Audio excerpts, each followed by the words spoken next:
Okey. Okey, Assalamualaikum warahmatullahi wabarakatuh dan selamat pagi. Okey, saya Puan Izzatul Adawiyah binti Abdul Rahman, Pegawai Eksekutif Bahagian Hal Ehwal Akademik UiTM Cawangan Negeri Sembilan, Kampus Rembau. Okey, baiklah, pada pagi ini kita akan adakan sesi taklimat iaitu taklimat skim perkhidmatan kesihatan pelajar dan tabung kecemasan pelajar UiTM Cawangan Negeri Sembilan yang khususnya untuk pelajar yang akan menjalani latihan industri pada semester hadapan. Okey. Sekejap ya.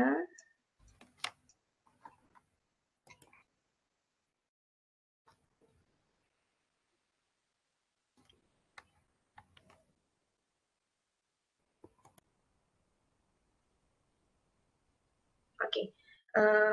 Pertama kali saya mengucapkan ribuan terima kasih kepada tuan-tuan, puan-puan dan juga saudara-saudari yang sudi meluangkan masa bagi sesi taklimat pada pagi ini. Okeylah, baik. Sebelum kita mulakan taklimat ini, saya menjemput Encik Omar Faidullah binti Fahir Muhyiddin. Encik Omar ada? Ada.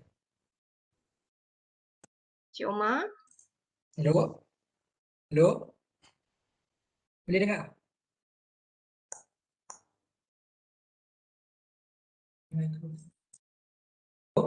Dengar. Okey, dengar. Nice. Oh, saya tak dengar lah.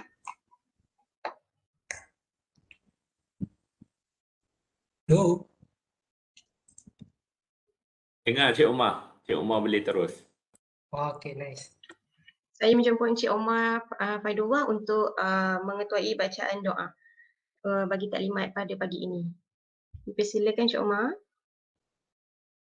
Assalamualaikum warahmatullahi wabarakatuh.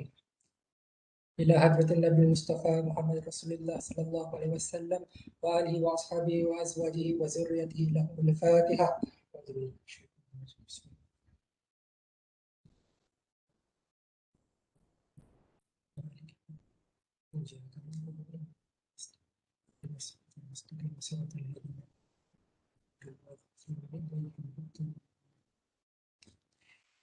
Bismillahirrahmanirrahim.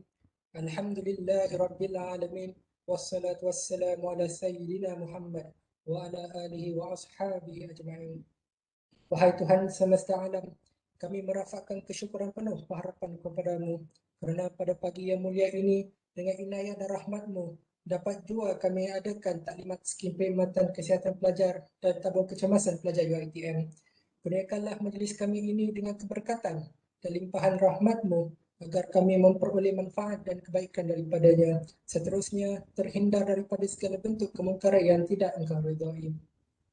Ya Allah, Ya Zal Jalali wal Ikram, tiada siapa yang dapat mengatasi kudrat dan iradatmu. Di tanganmu terletak segala kekuasaan. Hanya padamu kami sembah dan kepadamu jua kami memohon pertolongan.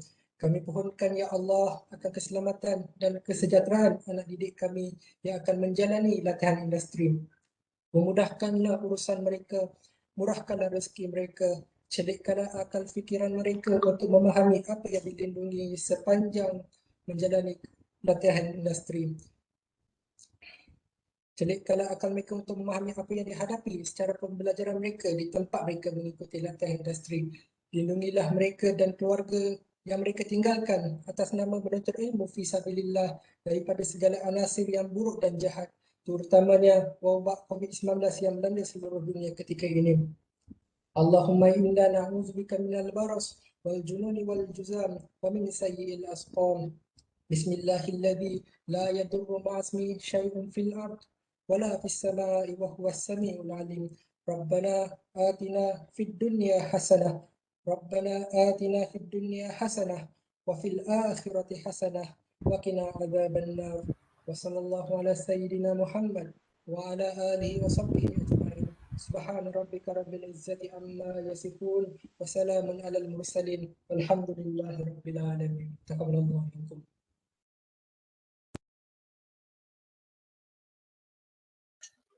Okey, terima kasih diucapkan kepada Encik Omar atas bacaan doa sebentar tadi. Baiklah, kini saya mempersilakan Timbalan Rektor Bahagian Hal Ehwal Akademi UiTM Cawangan Negeri Sembilan, iaitu Dr. Nolis binti Ahmad untuk memberikan sepatah dua kata sebagai pembuka bagi program pada pagi ini. Silakan Dr. Nolis. Okay, terima kasih Puan Zatul. Assalamualaikum warahmatullahi wabarakatuh. Saya ucapkan selamat pagi, salam sejahtera kepada semua yang join lah untuk kita punya taklimat skim perkhidmatan kesihatan dan tabung kecemasan pelajar UiTM.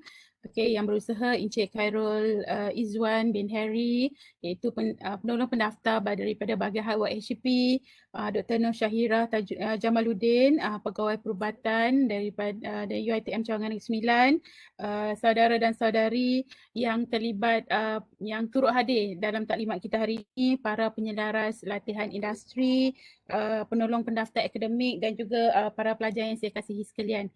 So untuk taklimat pagi ini kita mengambil kesempatan lah saya rasa untuk daripada bahagian Hal Ehwal Akademik kita mengucapkan ribuan terima kasih lah kepada bahagian Hal Ehwal pelajar yang mana banyak yang terlibat secara langsung lah dalam skim perkhidmatan kesihatan dan juga tabung kecemasan ni untuk memberikan taklimat terus kepada semua penyelaras LI dan juga kepada para pelajar yang akan pergi ke latihan industri pada semester hadapan. So tahniah saya ucapkan kepada semua pelajar yang telah berjaya sampai ke peringkat ini dan dapat untuk meneruskan latihan industri pada semester hadapan.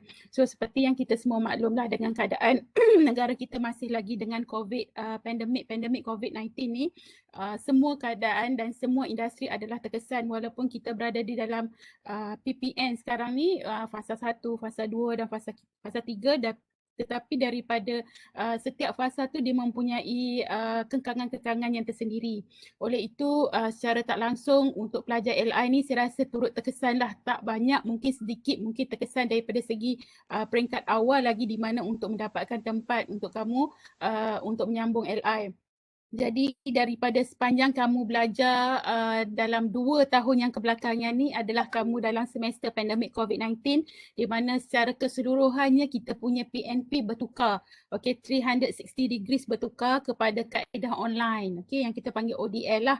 Dan juga daripada segi pembelajaran, daripada segi assignment yang kamu hantar, daripada segi test yang kita buat, yang kita baru selesai minggu lepas, dan juga daripada segi discussion kamu bersama pensyarah semua telah didigitalkan kerana disebabkan oleh pandemik, keadaan yang sangat kita panggil norma baharu lah, okay? Dan menjadikan secara tak langsung menjadikan kita sebagai satu digital community, okay? Nak tak nak terpaksa menggunakan kaedah digital, kaedah online ni untuk kita berhubung atau terus mendapatkan informasi dan juga untuk kamu para pelajar untuk terus belajar, okay? Dan juga tamat untuk degree dan juga diploma.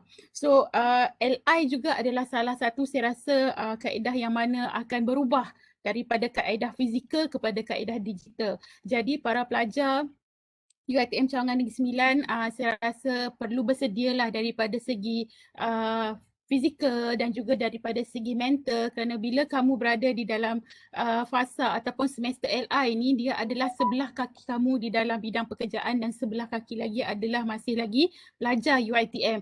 Jadi ini adalah training stage untuk kamu sebelum kamu betul-betul masuk ke dunia pekerjaan. Okay, so this is your punya training fasa. Okay, untuk memasuki bidang pekerjaan. Jadi daripada segi ini para pelajar perlu bersedia, okay, daripada segi mental dan juga daripada segi fizikal bagaimana kamu nak berhadapan dengan komuniti luar, okay, di mana dalam keadaan alam pekerjaan you tak boleh kata dalam seperti mana alasan-alasan yang diberi sepanjang kamu menjadi pelajar.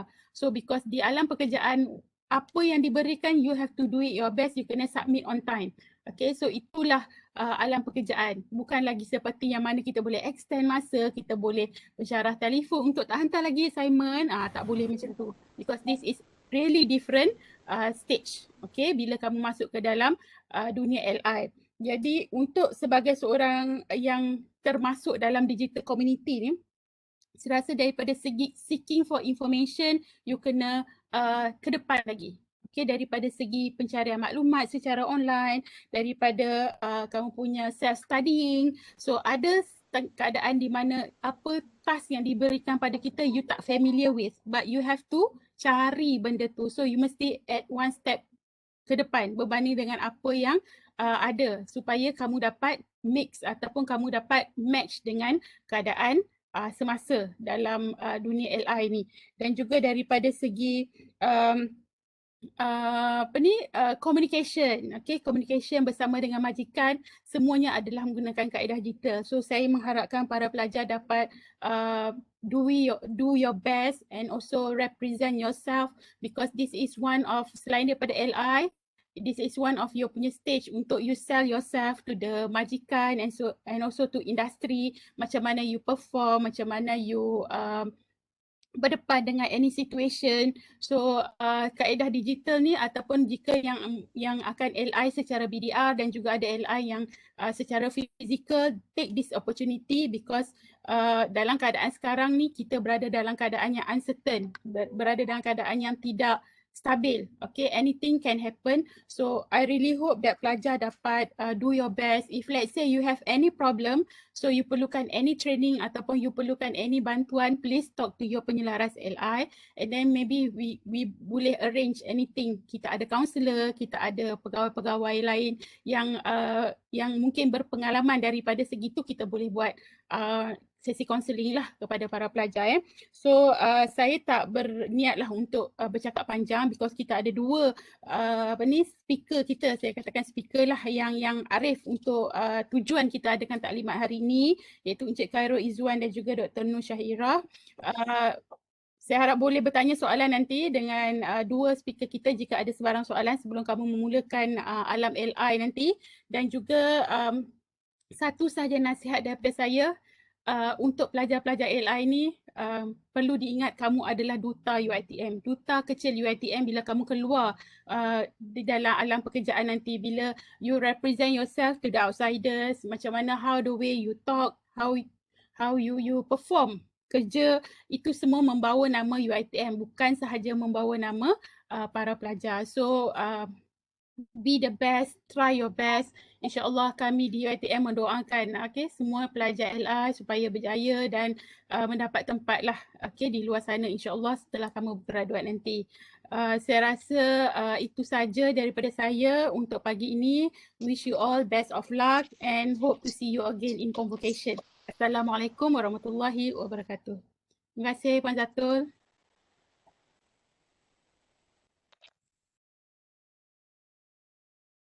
Diucapkan terima kasih kepada Dr. Nurlis binti Ahmad atas ucapan aluan sebentar tadi.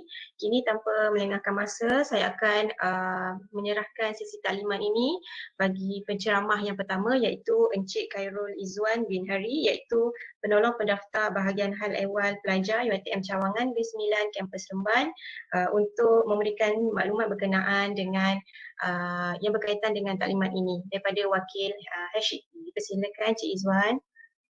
Okey, terima kasih pengerusi majlis Puan Zatul.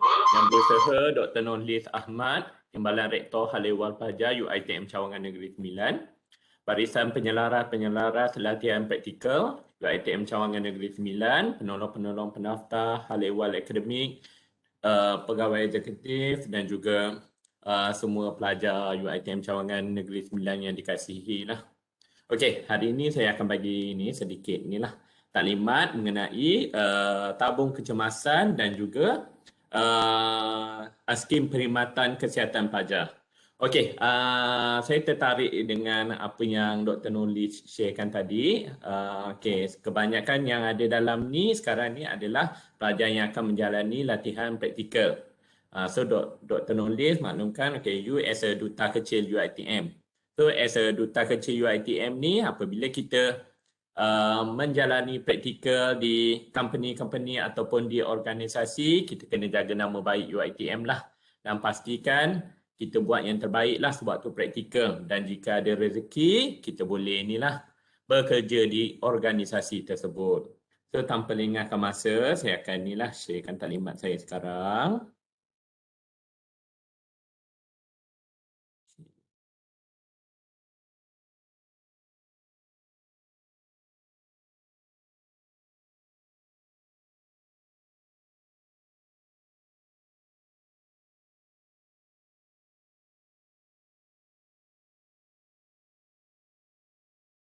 Okey, nampak tak slide saya? Nampak Cik Zuan? Okey, clear full screen Sekejap.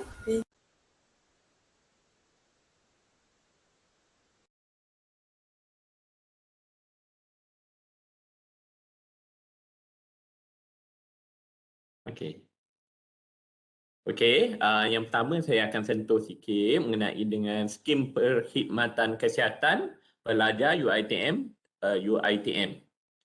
Okey, untuk makluman semua, okey, kepada pelajar yang akan menjalani latihan praktikal, kebanyakan organisasi dia tidak menyediakan perlindungan lah kepada pelajar-pelajar praktikal. Mereka hanya menyediakan perlindungan kesihatan kepada staf mereka saja, sama ada kontrak ataupun permanent. So kita, you as a pelajar praktikal, okay, apa yang kita akan sediakan adalah skim perkhidmatan kesihatan pelajar UiTM dan juga tabung kecemasan pelajar lah. Jika kamu mengalami kemalangan, kecederaan ataupun inilah memerlukan rawatan di hospital.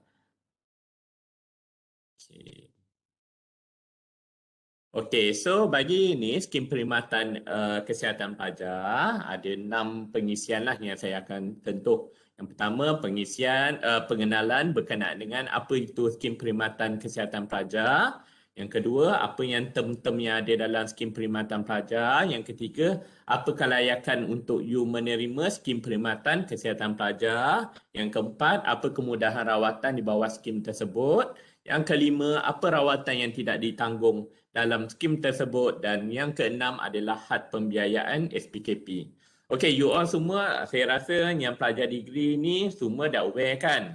Waktu you all MDS dulu ataupun MPS ada taklimat mengenai mengenai kebajikan pelajar.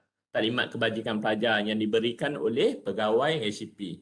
So kiranya yang ni kita akan refresh semula lah apa yang telah you dengar dulu. Okey, untuk makluman semua, UiTM menyediakan perkhidmatan rawatan perubatan dan pergigian untuk semua pelajar sepanjang tempoh pengajian di bawah satu skim dinamakan skim perkhidmatan kesihatan pelajar. So tak kisahlah sama ada you menjalani latihan praktikal ataupun you sedang berada di kampus meneruskan pengajian pada semester biasa pun dilindungi di bawah skim perkhidmatan kesihatan tersebut. Dan perkhidmatan ini meliputi kemudahan rawatan yang disediakan bukan sahaja di klinik UiTM yang ada di dalam kampus, malah di hospital ataupun di klinik kerajaan di dalam Malaysia. So dalam keadaan tertentu di mana yang pelajar tidak dapat dirawat di dalam kampus di klinik UiTM, pelajar boleh dirujuk ke hospital kerajaan. Dan apabila anda dirujuk ke hospital kerajaan, kos rawatan tersebut akan ditanggung oleh pihak UiTM mengikut ketetapan yang telah ada dalam skim tersebut. Okey, so skim perkhidmatan pelajar ni adalah kemudahan kesihatan dan pergigian untuk pelajar UiTM yang akan ditanggung oleh universiti selepas pelajar menyertai skim tersebut. Okey ya. Okey, macam mana pelajar menyertai skim tersebut apabila you telah membayar yuran pengajian. Okey, pelajar pula dikategorikan sebagai individu yang telah didaftarkan sebagai pelajar sepenuh masa UiTM. So, pelajar yang layak untuk menerima skim tersebut adalah pelajar sepenuh masa sahaja. Dan skim perkhidmatan pelajar sepenuh masa bermaksud pelajar yang mendaftar dengan universiti untuk mengikuti program pengajian yang ditawarkan setelah membayar yuran pengajian dan mendaftar kursus secara sepenuh masa. Dan pelajar yang tamat pengajian bermaksud pelajar yang telah tempoh pengajian di UiTM-nya tamat sehingga keputusan peperiksaan akhir disahkan oleh Jawatankuasa Mesyuarat Senat. Ini antara term-term lah dalam skim tersebut.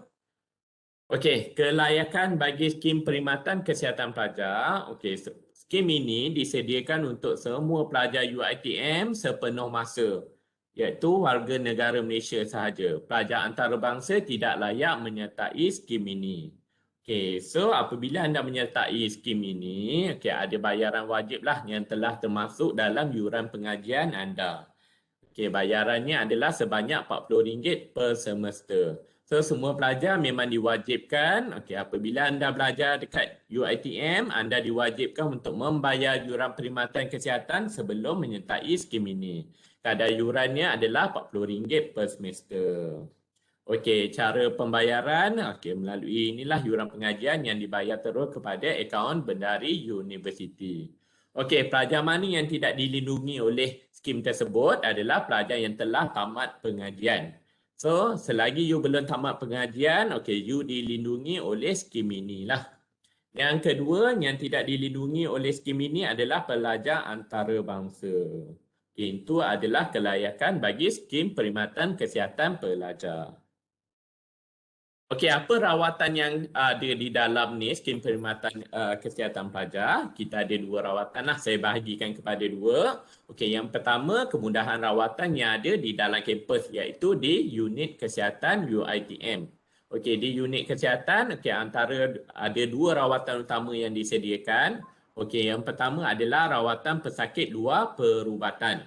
UiTM menyediakan perkhidmatan rawatan perubatan dalam kampus yang dikendalikan oleh staf UiTM lah, di mana kita pun ada pegawai perubatan, kita ada medical assistant, MA, kita ada nurse dan sebagainya lah.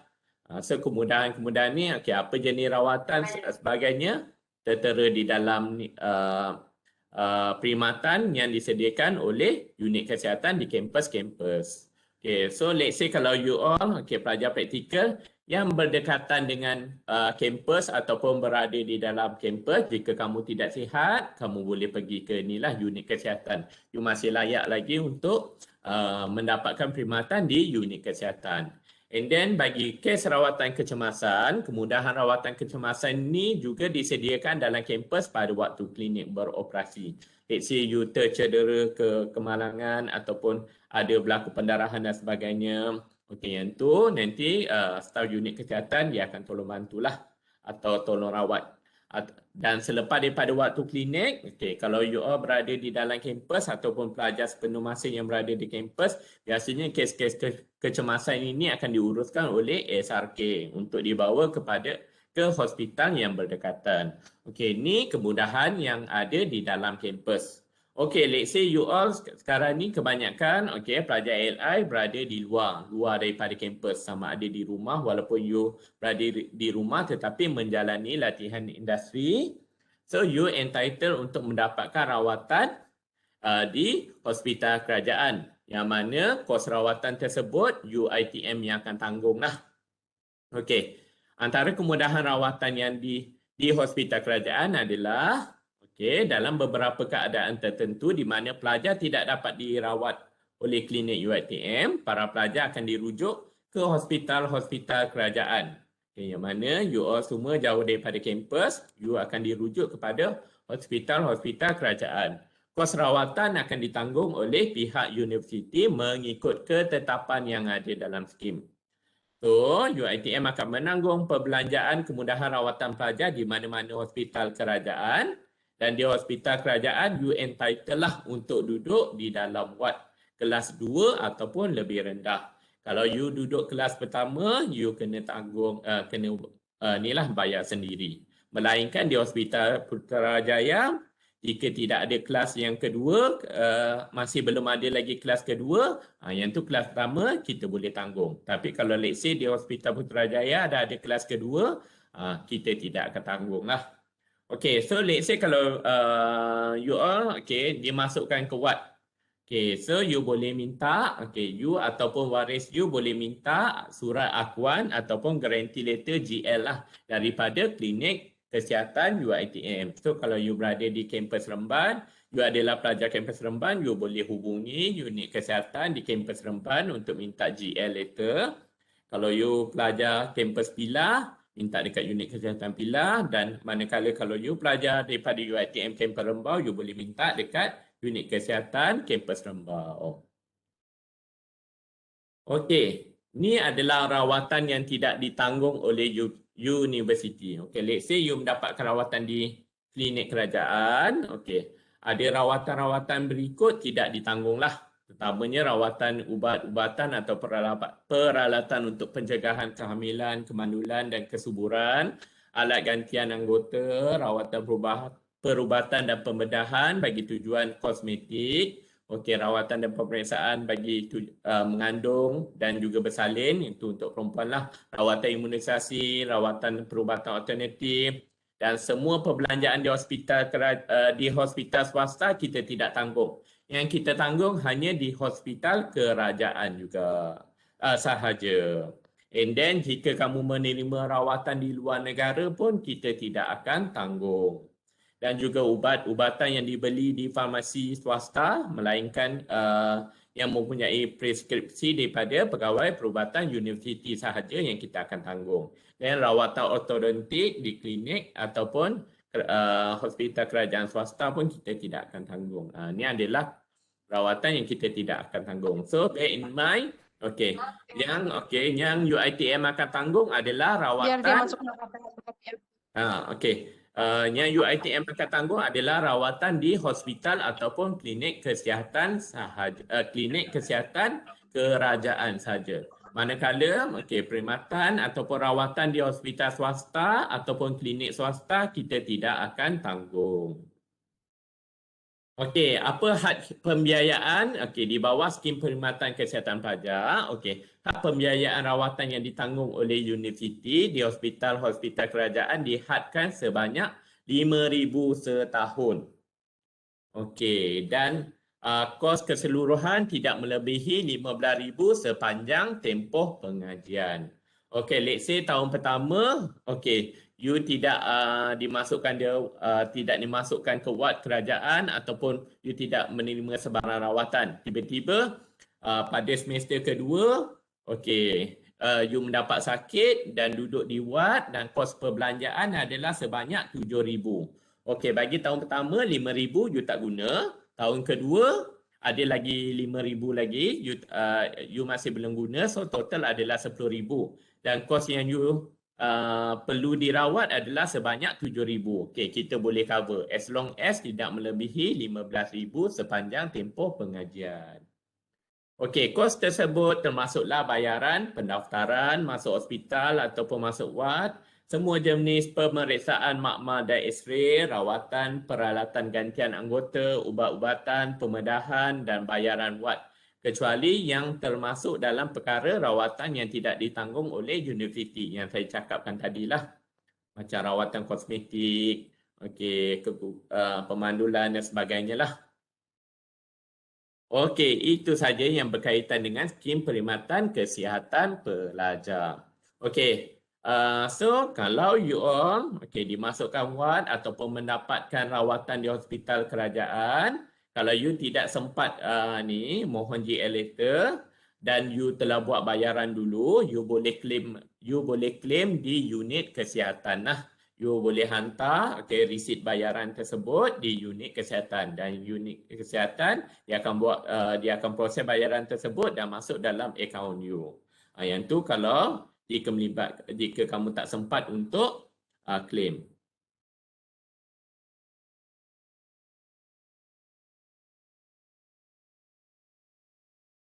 Okey, kalau you ni, kalau kamu masuk wad dan sebagainya, okey, you boleh minta tolong ahli keluarga you ataupun mungkin rakan-rakan you untuk maklumkan kepada unit kesihatan lah untuk mohon GL letter bagi pihak you. Tu pun boleh juga. Okey, ini adalah skim perkhidmatan kesihatan pelajar. Okey, the next adalah tabung kecemasan pelajar. Okey, kalau skim perkhidmatan pelajar, okey, bagi membiayai rawatan kamu di hospital kerajaan. Okey, bagi tabung kecemasan pelajar pula adalah, okey, kita ada 4 yang kita akan cover lah dari segi pengenalan, skop perlindungan, kadar bantuan dan borang tuntutan. Okey, bagi tabung kecemasan pelajar, ia ditubuhkan bagi memberi bantuan kewangan kepada pelajar yang mengalami kemalangan ataupun kecederaan. Kalau let's say you kemalangan ataupun kecederaan, okey, you boleh mohon bantuan inilah. Yang kedua, bantuan kepada waris pelajar jika berlaku kematian sepanjang tempoh pengajian, iaitu pelajar meninggal dunia. So as long as selagi you dalam tempoh pengajian tiba-tiba okey, you meninggal dunia dan sebagainya. Okey, so kita akan bagi bantuan kewangan kepada waris kamulah untuk menguruskan kos pengkebumian pelajar tersebut. Okey, skop perlindungan. Okey, skop perlindungan tabung kecemasan pelajar merangkumi kecederaan ataupun kematian sama ada di dalam kampus waktu you duduk di college ke ataupun selagi berada di dalam kampus lah. Yang kedua, di luar kampus. Yang ketiga, semasa menjalani latihan praktikal.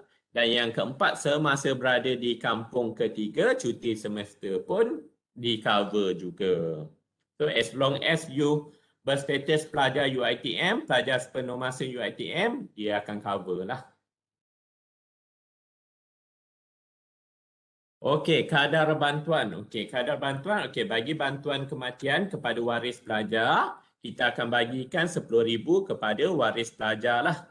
Okey, bantuan tersebut kita akan terus bagi kepada sama ada ibu bapa ataupun ahli keluarga waris bagi bantuan menguruskan kos pengkebumian pelajar. Okey, yang kedua adalah bantuan kecederaan. Okey, bantuan ni berdasarkan peratus tahap kecederaan kamulah. Dia ada percentage yang dia akan berikan mengikut tahap kecederaan kamu, sama ada kecederaan biasa, sederhana ataupun tahap yang teruk sekali lah. Okey, so jumlah minima bantuan adalah sebanyak RM50, manakala maksima bantuan adalah sebanyak RM10,000 untuk setahun walaupun ada tuntutan pelbagai. Okey. So kita boleh tengok, okey, ni adalah kadar-kadar bantuan peratus. Kalau ni tabuk bagi bantuan kecederaan atau kemalangan, kita based on kadar bantuan ni lah.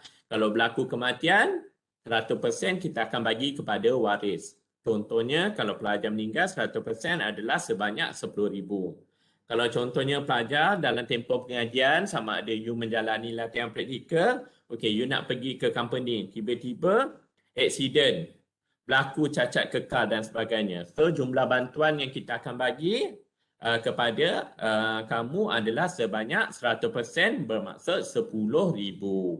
Ataupun jika kamu ada hilang penuh ataupun hilang penuh anggota dan sebagainya, contoh kedua-dua penglihatan mata 75%, so dia ada kadar-kadar dia lah. Yang ini adalah contoh kadar yang akan ditentukan oleh pegawai perubatan UiTM bergantung kepada tahap keterukan kemalangan tersebut.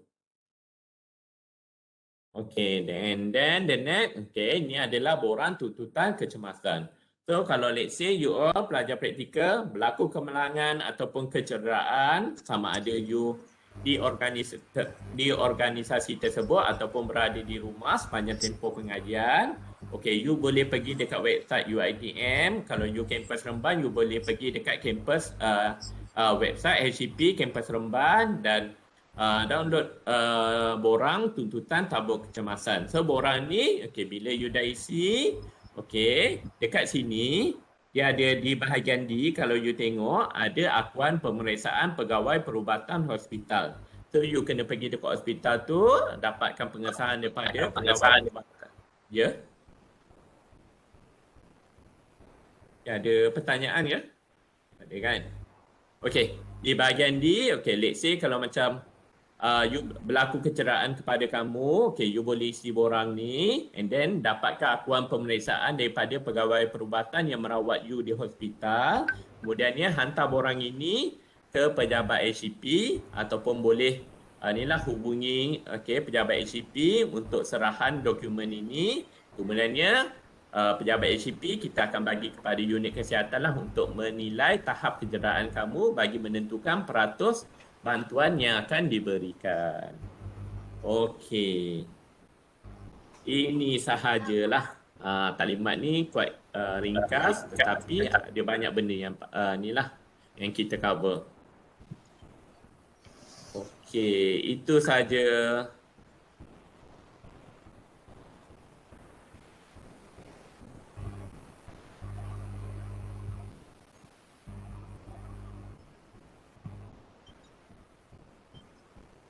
kasih Puan Dato'. Saya kembalikan kepada Puan Dato' lah.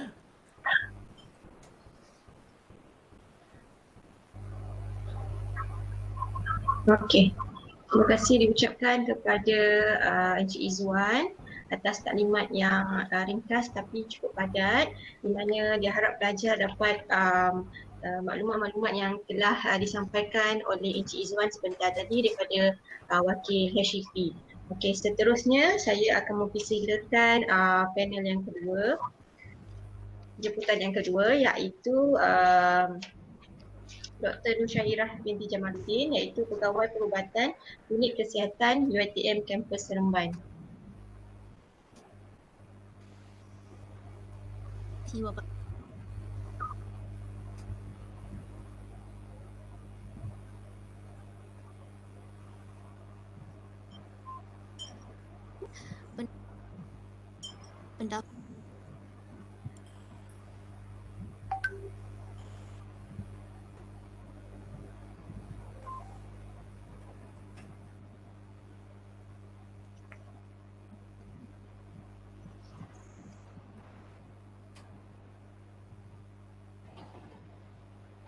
Dr. Nusyairah, Boleh dengar ke? baru dengar, tadi tak dengar. Oh, tak dengar Sekarang boleh dengar? Okey, saya mula semula lah ya. Assalamualaikum warahmatullahi wabarakatuh kepada semua yang berusaha, Dr. Nurlis, Timbalan Rektor HCA UiTM Negeri Sembilan, pendaftar bahagian HCA, pendaftar akademik, penyelaras LI dan semua pelajar-pelajar.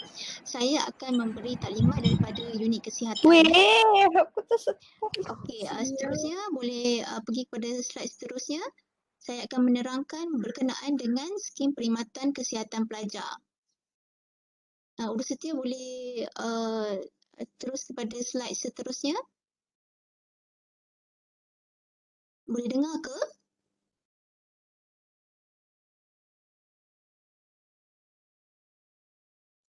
Boleh Doktor sekejap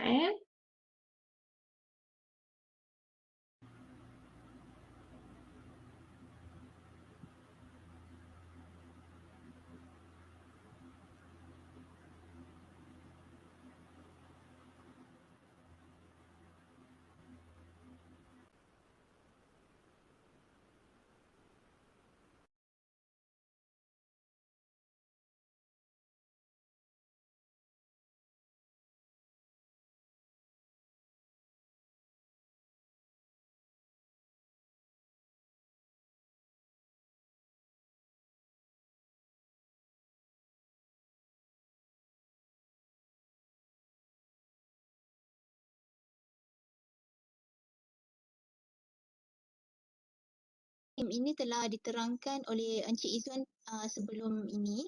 Saya rasa sama sahaja berkenaan dengan skim. Seterusnya kita pergi kepada next slide.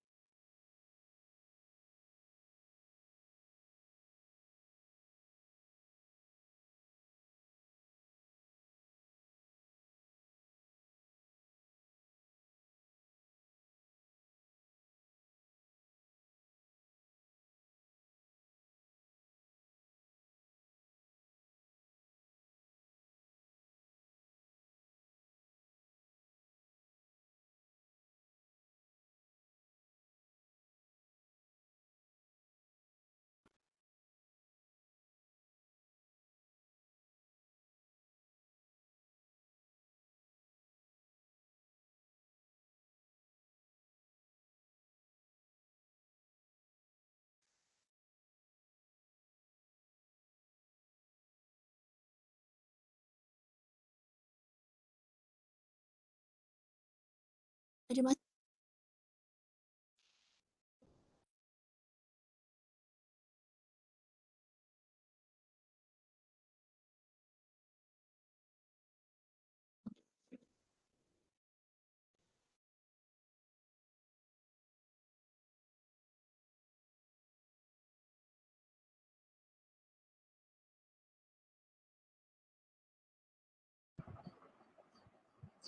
Sama dengan slide. Yang mana slide nombor? Okey, seterusnya slide keempat. Okey. Ini slide syarat terkeluar daripada skim perkhidmatan kesihatan pelajar.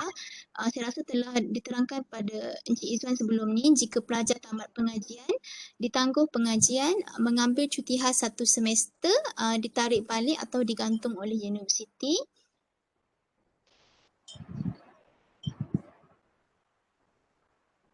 Saya akan menerangkan lebih lanjut ataupun lebih detail berkenaan dengan kemudahan-kemudahan yang ditawarkan di bawah skim perkhidmatan kesihatan pelajar. Saya rasa semua sudah sedia maklum. Pegawai perubatan hanya berada di kampus Seremban. Di Pilah dan juga Rembau tiada pegawai perubatan. Setiap kampus ada seorang MA, iaitu penolong pegawai perubatan. Jika ada masalah memerlukan konsultasi, mereka akan mendapatkan konsultasi daripada saya. Untuk kemudahan di bawah skim ini ada 11. Aku pakai earphone, dekat luar pakai headphone. So Pak Ji aku kat dalam headphone aku yang besar tu aku dengar lagu.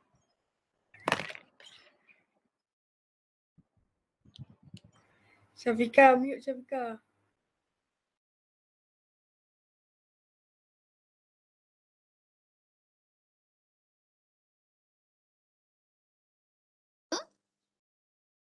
Boleh dengar ke? Semua? Boleh Doktor? Tak boleh. Okey. Minta maaf Okey, saya akan menerangkan lebih lanjut berkenaan dengan kemudahan-kemudahan yang ditawarkan di bawah skim perkhidmatan kesihatan pelajar. Ada 11 kemudahan utama Pertama, rawatan pesakit luar. Rawatan pesakit luar yang kami tawarkan adalah rawatan kes-kes ringan. Contoh kes-kes ringan, demam yang tidak tinggi ataupun pelajar mengalami batuk tercema, bilik muntah yang tidak teruk ataupun kes-kes yang tidak serius seperti masalah kulit. Kedua, rawatan kes kecemasan. Contoh rawatan kes kecemasan adalah kes demam yang terlalu tinggi, sawan, sesak nafas ataupun sakit dada ataupun kecederaan kemalangan. Untuk kes-kes kecemasan, kami akan memberi rawatan awal dan menstabilkan kes-kes sebelum dirujuk ke hospital. Kemudahan ketiga adalah kemudahan untuk rujukan ke klinik gigi kerajaan. Untuk makluman semua, di Negeri Sembilan tiada klinik gigi di bawah UiTM, tidak seperti di Shah Alam. Jika pelajar mengalami masalah sakit gigi ataupun masalah gigi, kami akan rujuk ke klinik gigi kerajaan. Apa yang kami boleh beri kepada pelajar adalah rawatan sementara sahaja. Contohnya untuk mengurangkan kesakitan pada waktu itu. Kemudahan keempat adalah sesi bimbingan untuk masalah kesihatan. Jika pelajar ada masalah kesihatan, boleh dapatkan rawatan di klinik kesihatan. Masih tak dengar Tak berapa dengar ke? Guru Setia masih tak berapa dengar Dia Kurang jelas. putus-putus. Putus-putus sekarang boleh dengar ke? Boleh Doktor. Saya cuba kalau ada masalah boleh mencelah sahaja Okey, sesi keempat adalah sesi bimbingan untuk masalah kesihatan. Jika pelajar ada masalah kesihatan, boleh datang ke UiTM untuk mendapatkan rawatan. Bukan saja masalah kesihatan fizikal, tetapi jika ada masalah stres, boleh dapatkan rawatan di unit kesihatan. Saya akan cuba bantu pelajar. Jika perlu rujukan ke klinik pakar ataupun hospital, kami akan rujuk. Ataupun jika ada masalah stres, boleh terus ke unit kaunseling. Unit kaunseling juga akan nilai jika perlu rujukan kepada pegawai perubatan, saya akan melihat pelajar tersebut. Kemudahan kelima adalah kemudahan untuk dirujuk ke klinik pakar kerajaan bergantung kepada kes. Kalau ada kes yang kami perlu rujuk, kami akan rujukkan ke klinik pakar kerajaan. 6, kemudahan untuk dirujuk ke hospital kerajaan ataupun hospital universiti bergantung kepada kes juga. Seterusnya. Next. Next slide. Boleh?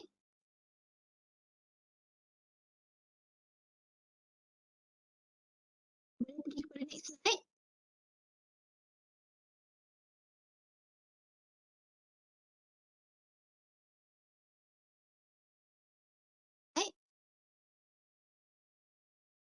Okey, kemudahan ketujuh adalah kemudahan makmal. Di unit kesihatan, kami hanya menyediakan 2 ujian makmal yang basic, iaitu pertama pemeriksaan darah FBC untuk melihat sel darah merah, sel darah putih dan platelet, dan juga ujian air kencing. Jika pelajar memerlukan ujian makmal yang lebih lanjut yang kami tidak boleh sediakan, kami akan rujuk ke klinik kerajaan ataupun hospital kerajaan. 8. Pemeriksaan gula di dalam darah. 9. Pemeriksaan ECG untuk masalah jantung. 10. Pemeriksaan kesihatan. Pemeriksaan kesihatan yang dimaksudkan di sini adalah jika fakulti ingin mengesahkan status kesihatan pelajar. Contoh, jika pelajar ada masalah asma dan mereka ingin mendapatkan status lanjut sama ada pelajar boleh menjalani aktiviti-aktiviti luar seperti semacam sukan dan sebagainya. Tetapi medical check-up, unit kesihatan tak disediakan untuk pelajar. Medical check-up harus dibuat di luar. 11 adalah kemudahan perkhidmatan ambulan. Perkhidmatan ambulan di unit kesihatan disediakan pada waktu pejabat sahaja. Jika pelajar mengalami masalah kesihatan di luar waktu pejabat, pihak SRK akan membantu pelajar, menghantar pelajar ke hospital ataupun memanggil bantuan kecemasan lah jika ada kes kecemasan yang perlu dihantar segera. Okay, next. Saya akan bercakap mengenai surat akuan kemudahan rawatan perubatan ataupun guarantee letter GL ya. Next. Kita boleh mendapat GL dari unit kesihatan. Boleh hubungi kami jika nak mendapatkan GL. Sah laku GL adalah 1 bulan dari tarikh ianya dikeluarkan. Dimohon untuk memohon GL awal 5 hingga 7 hari sebelum tarikh temu janji kes kecemasan. Bagi pelajar yang dimasukkan ke hospital, masuk ward, sebelum discharge untuk memudahkan proses pengeluaran GL. Next.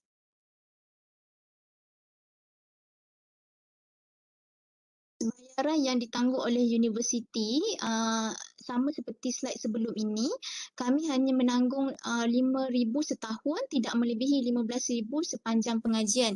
Untuk setiap pelajar yang memohon GL, kami akan memeriksa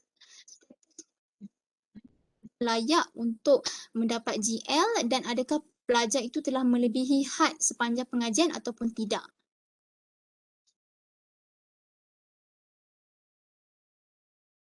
Adalah status pay and claim lah, bermaksud pelajar bayar dahulu.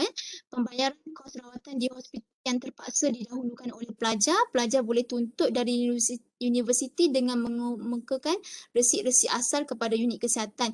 Tapi saya katakan mohon sebelum discharge daripada hospital untuk memudahkan proses pengeluaran GL. Okey, seterusnya. Next.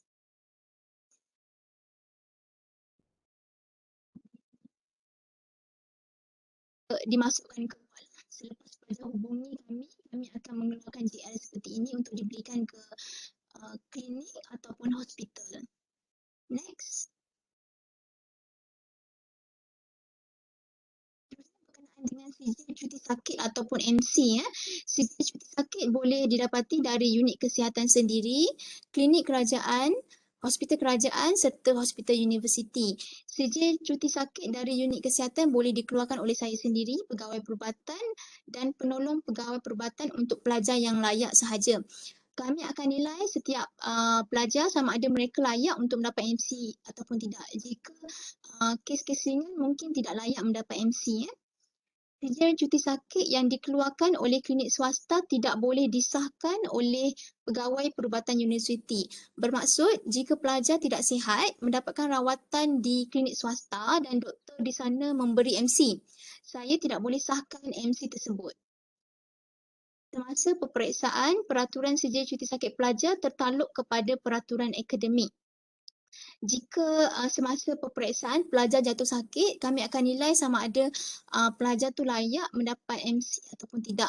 Sebab ini akan menjejaskan peperiksaan pelajar juga. Okay, next.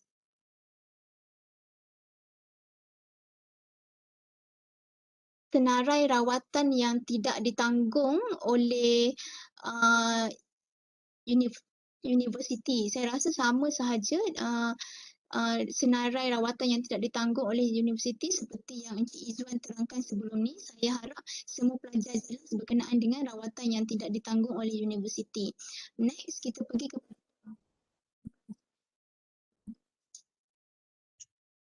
Doktor tak dengar. Putus-putus. okey, minta maaf tadi saya sampai MC okey kan? Sejak cuti sakit. Okey. Okey, rawatan yang tidak ditanggung oleh universiti, ini adalah senarai rawatan yang tidak ditanggung oleh universiti. Ada 10 rawatan yang tidak ditanggung oleh universiti. Saya rasa slide ini sama dengan Cik Izzuan. Saya harap semua pelajar sudah faham rawatan-rawatan yang tidak ditanggung oleh universiti. Kita boleh pergi seterusnya kepada tabung kecemasan pelajar. Slide 15.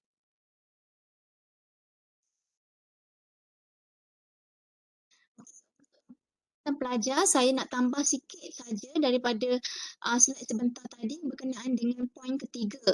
Perlindungan maksimum adalah RM10,000 untuk kematian pelajar, bermaksud waris layak dapat RM10,000 untuk kematian pelajar. Manakala untuk lain-lain kecederaan adalah hanya RM7,000 untuk setahun pengajian. Kadar bantuan kewangan diluluskan melalui mesyuarat jawatankuasa tabung kecemasan pelajar.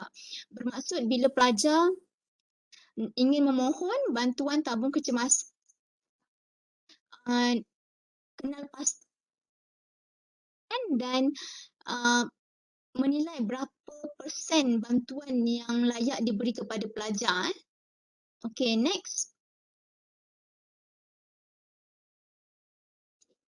Jadual tabung kecemasan pelajar, saya ringkaskan daripada jadual yang panjang tadi. Ada 6 perkara utama. Okey, contoh macam kematian pelajar, kadar bantuan 100%, maksud akan dapat RM10,000 kepada waris lah. Sebagai contoh kita ambil kebakaran asid ataupun kilat. Kadar bantuan, persentage bantuan itu adalah bergantung kepada peratusan tubuh yang terlibat.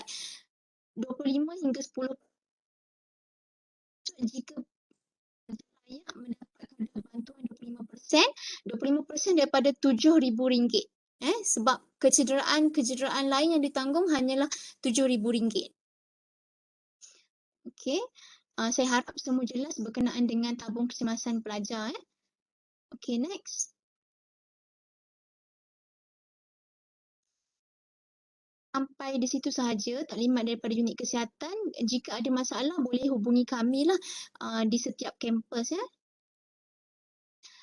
cuma saya nak ambil kesempatan sini untuk memberi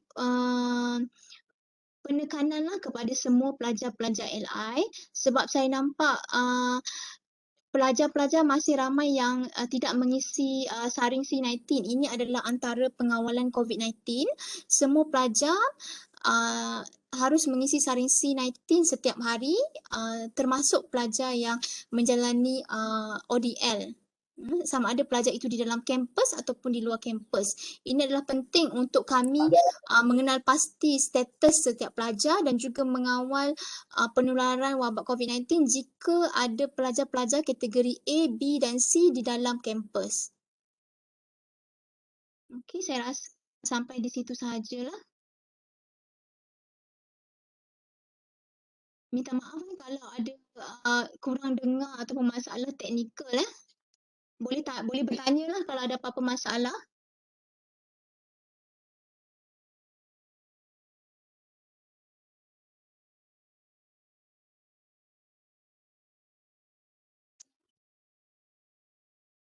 Okey, diucapkan ribuan terima kasih kepada Dr. Nur Syahira binti Jamaluddin, iaitu Pegawai Perubatan Unit Kesihatan UiTM Kampus Seremban.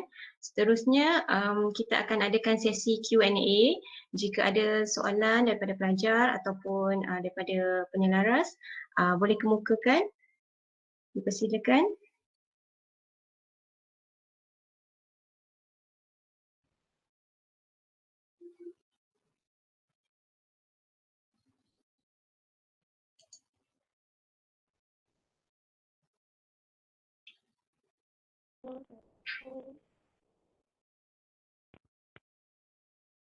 Ada sebarang soalan?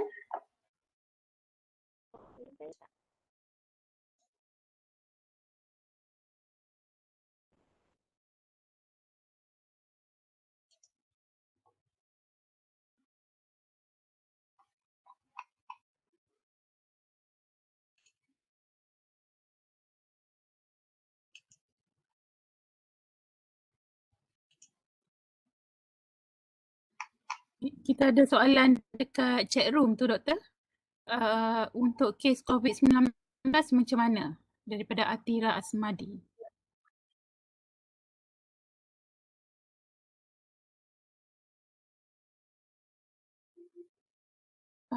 Tak dengar, Doktor. Boleh dengar? Okey, boleh dengar. Untuk pelajar-pelajar yang positif COVID-19, kita akan cover sama seperti di dalam skim perkhidmatan kesihatan pelajar lah. Bermaksud kami akan cover GL. Untuk kebajikan lain, saya rasa rujuk kepada HEP lah. Kalau berkenaan dengan kemasukan wad, sama saja dengan skim perkhidmatan kesihatan pelajar. Cuma kami juga membuat pengawalan COVID-19 di kalangan warga UiTM, staf dan juga pelajar. Sebab itulah saya mention tadi, semua pelajar harus mengisi saring C19. Kami akan mengenal pasti status setiap pelajar sama ada A, B, C lah. Jika pelajar A, B, C berada di dalam kampus, kami akan membuat contact tracing semua pelajar di dalam kampus lah. Tetapi jika pelajar berada di luar kampus, kami akan mengambil tindakan pelaporan sahaja berkenaan dengan contact trace dan juga rawatan pelajar di luar kampus haruslah mendapatkan rawatan di KKM lah, melaporkan positif COVID kepada KKM lah. Mungkin kebajikan pelajar mungkin HEP boleh tambah ke? Ada extra kebajikan pelajar? Okey, Adik, okey. Saya ulang balik kalau let's say kalau ni tak clear. Okey, kalau let's say you didapati positif COVID-19, okey, you positif COVID-19 and then masuk hospital. So kalau kos rawatan di hospital tersebut, universiti boleh tanggung. Dengan syarat okey, you boleh mohon GL di unit kesihatan lah. Kalau let's say ada anggota keluarga you positif and then you buat ni lah swab test PCR di swasta. Okey, kalau you buat di swasta, kita tidak akan tanggung lah. Melainkan you buat apa rawatan ataupun treatment kesihatan di klinik kerajaan saja. So mana-mana you buat swab test ke ujian makmal di klinik swasta, kita tidak akan cover, melainkan di klinik kerajaan saja. So let's say kalau you masuk warded ke hospital kerajaan dan sebagainya, you boleh buat tuntutan lah di unit kesihatan untuk mohon GL. Okey, adakah pelajar LI? Okey, yang kedua, adakah pelajar LI yang memulakan latihan awal dari kalender akademik diambil kira dalam skim kesihatan ini? Okey, as long as you pelajar UiTM dah buat bayaran dan sebagainya, dah bayar yuran pengajian dan sebagainya, diambil kira juga. Kalau contoh, saya bagi contoh macam tabung kecemasan pelajar. Okey, walaupun you berada di dalam kampus, di luar kampus ataupun menjalani latihan praktikal ataupun dalam cuti semester, you berada di rumah, masih lagi ditanggung. Sama juga. Tak kisah you ni, you mulakan skim LI awal ataupun lewat, as long as you pelajar sepenuh masa UiTM. Okey, adakah MC klinik swasta yang dikemukakan oleh pelajar kepada majikan diterima pakai? Okey, yang tu rasanya pihak HA, tapi saya rasa yang tu bergantung kepada you punya ni lah, organisasi lah.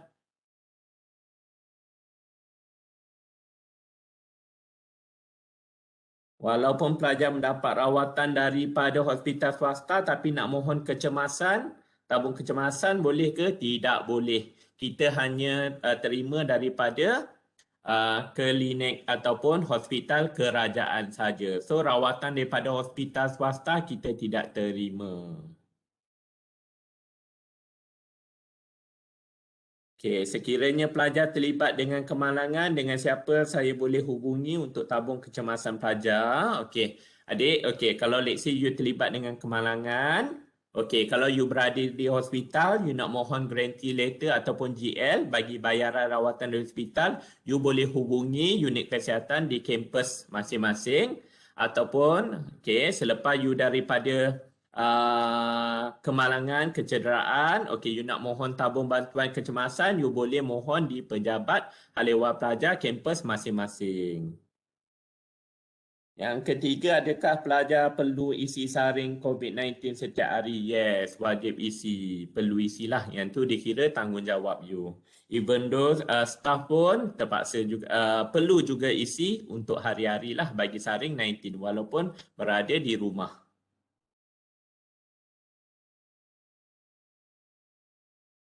Okay, ada lagi pertanyaan? Okey, to confirm kalau nak mohon tabung kecemasan, pastikan rawatan dapatkan di hospital kerajaan. Ya, betul. Okey, dekat mana borang saring C19 tu? Okey, you all kan ada app yang saring 19 yang daripada student portal tu. Dekat situlah.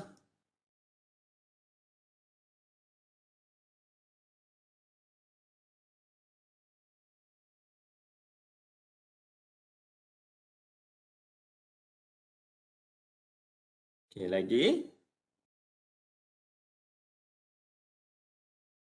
Ada lagi pertanyaan? Okey, pelajar kampus Rembau intern di Shah Alam. Okey.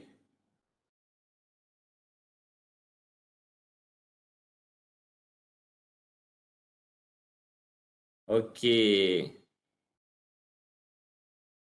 Okey, kalau let's say saya rasa sekarang ni mana-mana sebab sistem sekarang ni, sistem unit kesihatan dia dah centralized tau. Maknanya kalau macam contoh ada kampus yang berdekat macam you praktikal dekat UiTM Shah Alam. Okey, you boleh saya rasa you boleh dapatkan perkhidmatan di pusat kesihatan UiTM Shah Alam sebab mereka juga dah ada detail maklumat pelajar kita.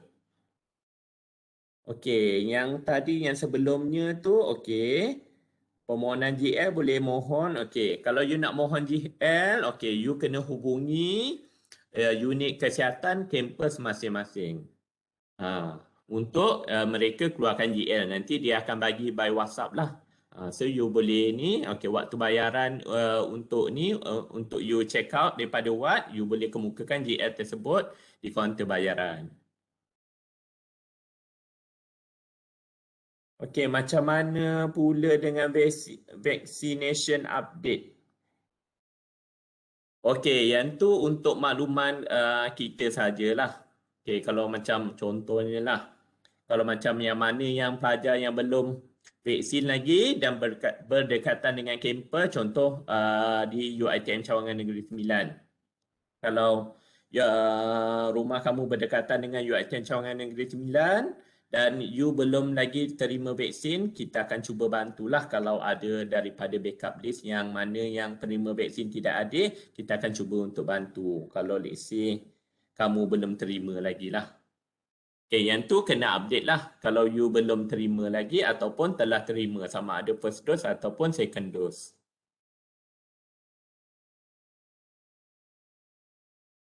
Okay, lagi ada apa lagi?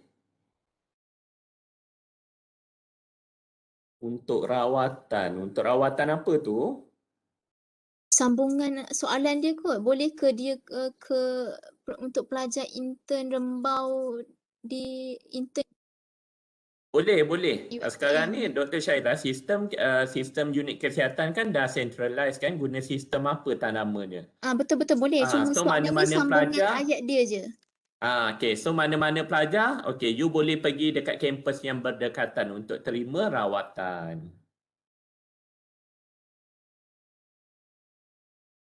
Okey, adakah student boleh claim kos swab test RTK COVID-19? Okey, tidak boleh. Sebab biasanya kalau kita buat swab test RTK COVID-19 ni dekat klinik swasta. So apa-apa rawatan ataupun you dapatkan rawatan ataupun perkhidmatan di klinik swasta, kita tidak akan cover, melainkan di klinik kerajaan sahajalah. Biasanya kalau di klinik kerajaan, swab test RTK, semua artikel swab test dan sebagainya semua percuma lah. Tidak ada bayaran. Kecuali yang swasta. Yang swasta memang kita dah maklumkan tadi, kita tidak cover.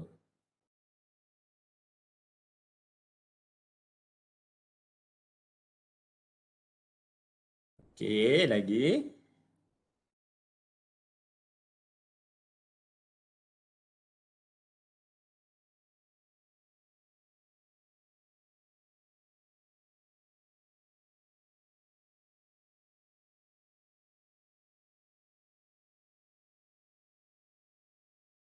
Okey, jika organisasi meminta student buat swab test tapi organisasi tak nak tanggung, adakah student boleh claim di tabung kecemasan?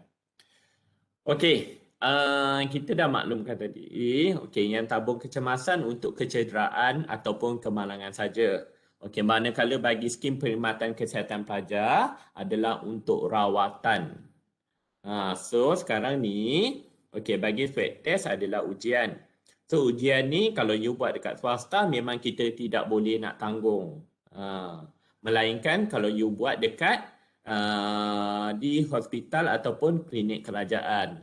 Dan biasanya kalau buat dekat klinik kerajaan, okey, yang mana yang kontak rapat saja. So kalau macam company nak buat ni organisasi tak tanggung, okey, kita tidak boleh claim lah di tabung kecemasan ataupun skim perkhidmatan pelajar. Yang itu di bawah tanggungan sendirilah. Ataupun kalau macam betul-betul kalau you dah terdesak dan sebagainya, memang tak ada ni. Okey, ada satu cara yang you boleh mohon bantuan daripada tabung zakat ataupun sedekah UiTM. Yang tu you boleh hubungi unit zakat ataupun sedekah di kampus masing-masing.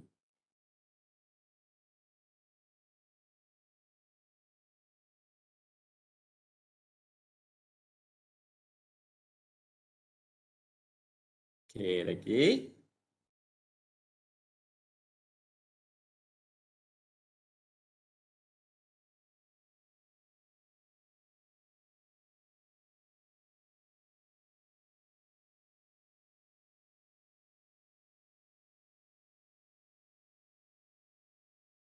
Kalau guna swab test yang toolkit tu valid juga ke?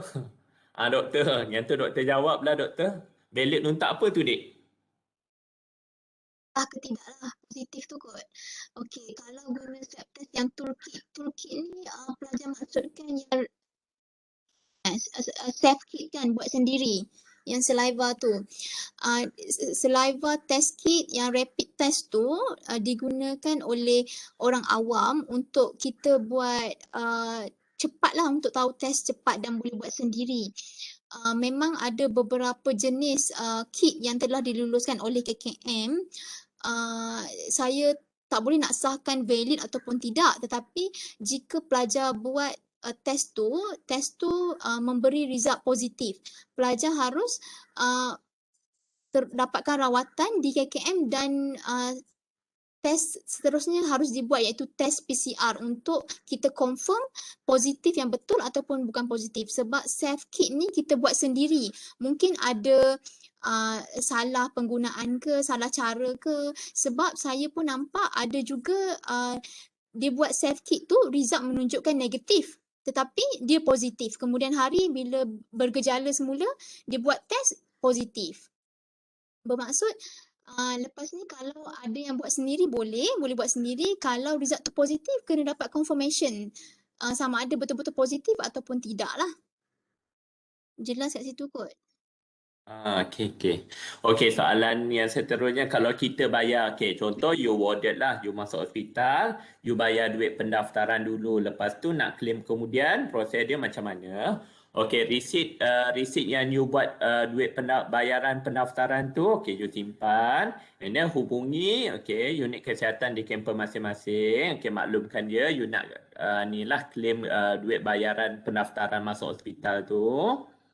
And then nanti mungkin unit kesihatan dia akan minta you postkan lah receipt tersebut ke unit kesihatan untuk mereka buat untuk submit permohonan bayaran tersebut. So apa-apa pun kalau let's say you dah bayar dulu ataupun you nak mohon GL dan sebagainya, you kena hubungi unit kesihatan di kampus masing-masing. Nanti dia akan maklumkanlah macam mana nak Betul-betul. mohon GL ataupun macam mana you nak claim.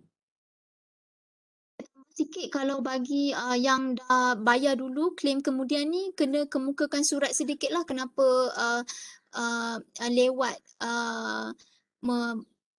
memohon GL lah. Kita memang akan bagi juga GL lah. Doktor. Okey, pelajar perlu ni, okey, macam dia dah claim dulu, okey, dia dah bayar dulu, nak claim kemudian, okey, dalam tempoh berapa lama tu doktor? Dia boleh buat claim. Saya tanya juga staff saya, tapi memang dia orang kata tak ada tempoh, tak ada hitam putih mengatakan tempoh valid berapa lama, tapi digalakkan 1 hingga 2 minggu selepas discharge. Macam saya katakan tadi, kalau dah masuk ward, dah tahu nak claim, seeloknya hubungi kami sebelum discharge untuk memudahkan lagi proses pengeluaran GL tu. Seminggu atau 2 minggu selepas discharge. Kalau yang dah pay and claim lah, bayar dahulu ni.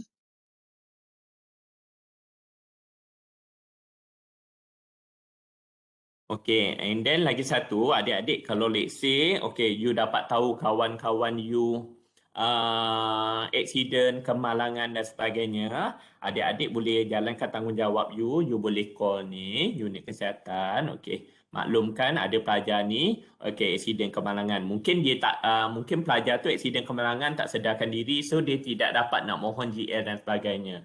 So, nanti unit kesihatan dia akan bantulah, dia akan call waris yang terdekat melalui maklumat yang kami adalah di sistem maklumat pelajar. So, kita akan hubungi waris keluarga tersebutlah untuk bantuan seterusnya. Okay, ada lagi pertanyaan?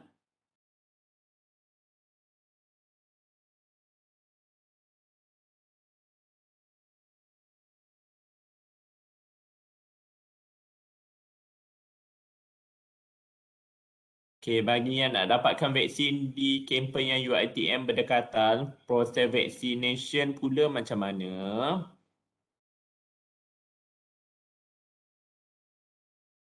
Okey, yang nak dapatkan vaksin ni, kita tidak dapat nak janjikan. Sebab apa-apa pun semua melalui MySejahtera. Okey, so apa yang alternatif yang you boleh buat? Okey, kalau let's say kalau macam ada kempen cawangan, saya rasa MPP UiTM Negeri Sembilan pun dia dah buat apa ni? Dia dah buat survey kan? Okey, yang mana yang belum dapat vaksin dan nak dapat vaksin di UiTM berdekatan macam mana dan sebagainya. Okey, you jawab survey mereka ataupun you boleh update dekat maklumat dekat apps student portal tersebut. Okey, you update. Okey, you masih belum terima vaksin tersebut. Nanti maklumat tu rasanya unit kesihatan boleh cater juga kan, doktor? Apa saya ada survey tu kan? Yang survey dekat ni. Student portal tu. Yang macam kita staff juga update. Kalau melalui HEP ataupun HEA, kalau pelajar yang belum divaksin boleh beri maklumat kepada kami, unit kesihatan. Kami cuba bantulah kalau nak cuba slot, dapatkan slot Rembau, PPV Rembau. Jadi saya tak boleh janjikan lah untuk beri ataupun tidak. Kita bergantung kepada kekosongan slot. Okey, so adik conclusionnya, okey. Kita akan cuba bantu tapi kita tidak boleh janji. Dan yang kita kalau kita boleh bantu pun di PPV UiTM Rembau sahaja. Kalau di tempat lain, di kempen lain dan sebagainya kita tidak boleh nak bantu. Contohnya, okey, adik sekarang ni berada di utara, di Kedah. So kalau dekat Kedah kita tak boleh nak bantulah dekat utara nanti. Melainkan kalau macam you willing nak ambil dekat Rembau, you kena bergerak sendiri ke Rembau lah. Yang tu contohnya.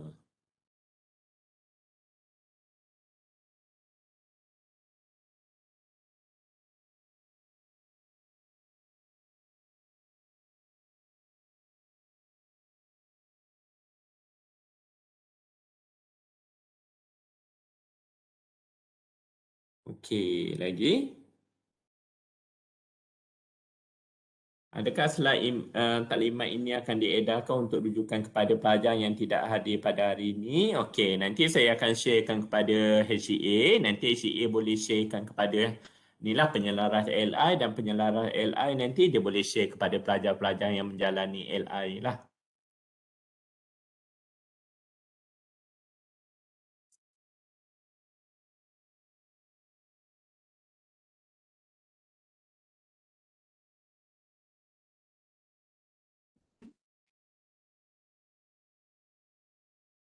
Okey, lagi ada pertanyaan?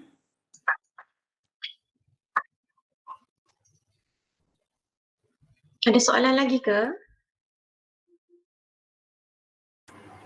Hai, saya nak tanya yang dekat attendance tu, kumpulan bagi kod khusus latihan industri tu macam mana?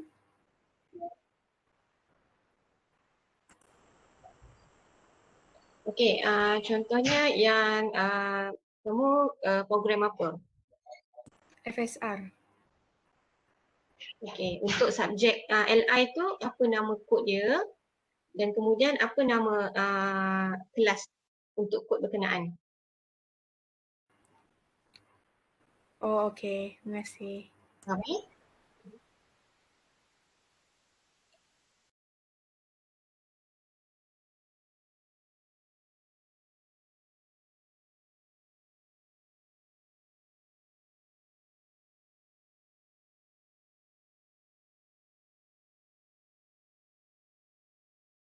Ada soalan lagi?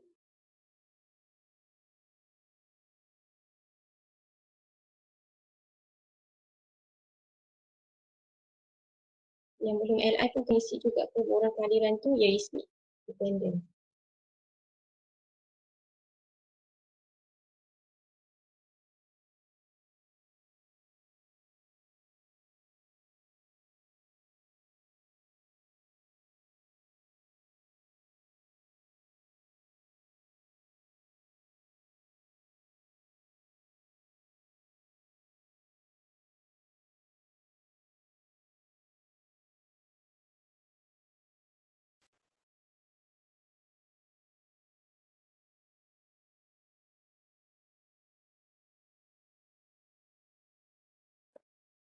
Okay, ada lagi pertanyaan ke?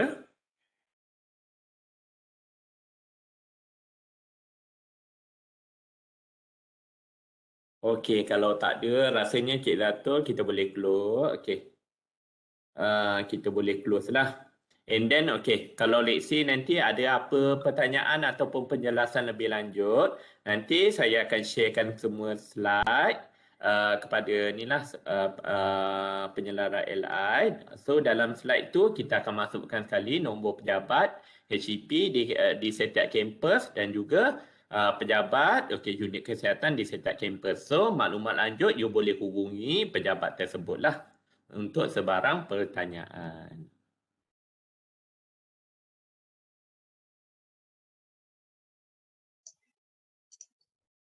Okey, Cik Dato' rasanya sampai situ sajalah.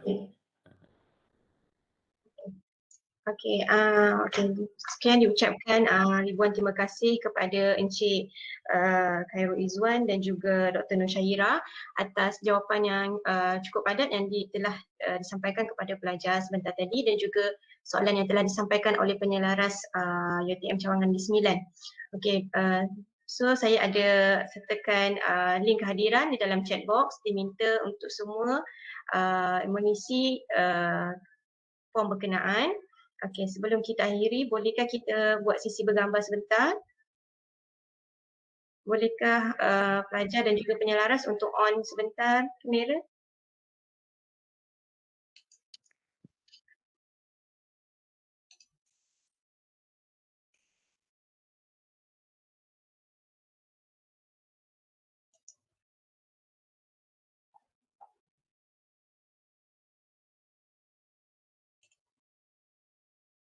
Okey, kejap kita tunggu. Ada kucing sekali dengar ya. Kucing pun nak hantar LI gimana tu?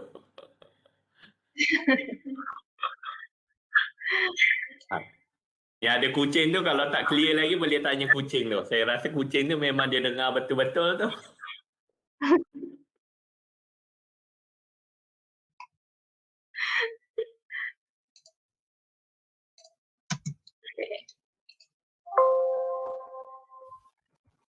Sekejap.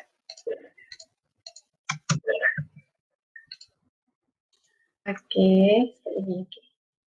Okey. Ready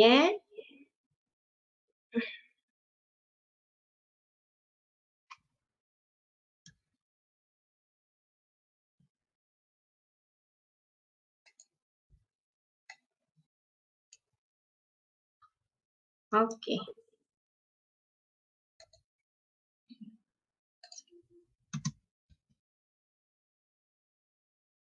Okey dah.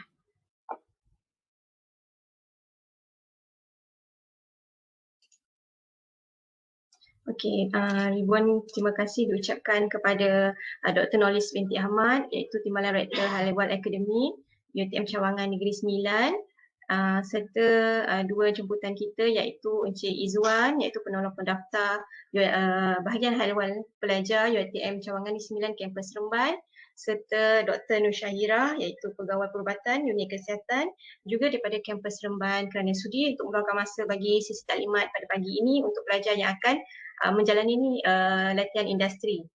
Okey, sekian saya akhiri taklimat pada sesi ini. Terima kasih. Assalamualaikum. Waalaikumsalam. Waalaikumsalam. Terima kasih.